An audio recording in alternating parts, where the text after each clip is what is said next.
Hello, Your Majesty, and welcome. Now to Tuesday.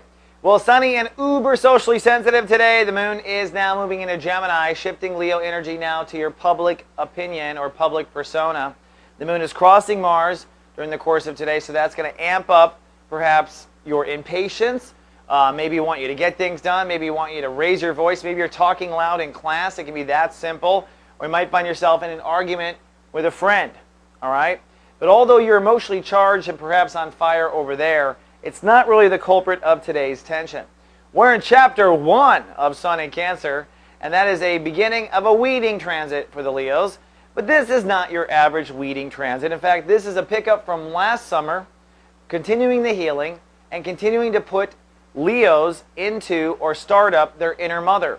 Now, strangely enough, I got to tell you and share something for you. It's the magic of the universe. I'm going to share with you all for just a second.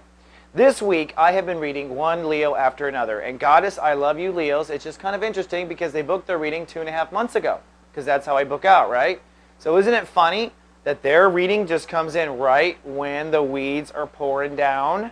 It's really interesting. And my message to all of you has been the same thing. Your inner mother has to be born. Rise up. That's what this solar eclipse is. For Leos to rise up. The inner queen mom has got to come alive and take care of the prince or princess. That is essentially what needs to happen. And if the universe wrings you out and makes you miserable, it's not what made you miserable. It's how your mother responded to the crying baby. Okay? That is the essence. Now let me describe what else is going on. A grand square, which means energetically the universe has said, sit down, shut up, and learn, everyone on Earth, for the next few days. Which means things will feel kind of stalemate. It's like an energetic straitjacket, right? You just can't move anywhere. Everything stops, career stops, this stops, you're not hearing from them, you're not getting that check in the mail you're wanting. Everything stops because the universe wants you to sit down and take a look at your soul. And it's a quickie. Don't worry, we're only talking about 4 days here. By 4th of July, you're going to feel great. All right? But before that, you're going to deal with this grand square. Now, what it comes down to are 4 planets in a 90-degree relationship to one another. Some astrologers call it a grand cross. I don't. I think there's nothing Christ or cross-like about it. I think it's a box that we're freaking stuck in and we can't get out of. I call it a grand square. Okay? Ain't nothing holy about that to me. And what it means is 4 areas or 4 states of your awareness are in turmoil. Now it starts with your weeds. So you're working on clearing your weeds, healing your past, clearing your inner child. For your inner mother to rise up, you've got to forgive your birth mother or let her go. You've got to relieve her of duty. That's part of it. So any karma with your mother and that kind of crap is part of this. It's the sun versus your reality. So karma versus reality. Feeling like crap in the moment. How's your body taking it? Is your body going left or right? That is the management of Pluto and changing your reality versus your karma and how it triggers it. But wait, there's more. Then there's Saturn in Libra, opposing Uranus in Aries. Saturn in Libra is saying, okay, Leos, no more mind games. Must clear out all the mind games at the very same time that you face your inner child issues and also try to get reality and also learn new beliefs, says Uranus and Aries.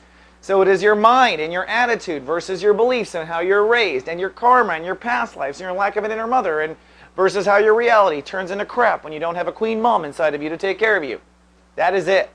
And all of this is meant to just be analyzed and allow the universe to come in with this solar eclipse. What is going to change is your perspective on the past. That's what's going to change.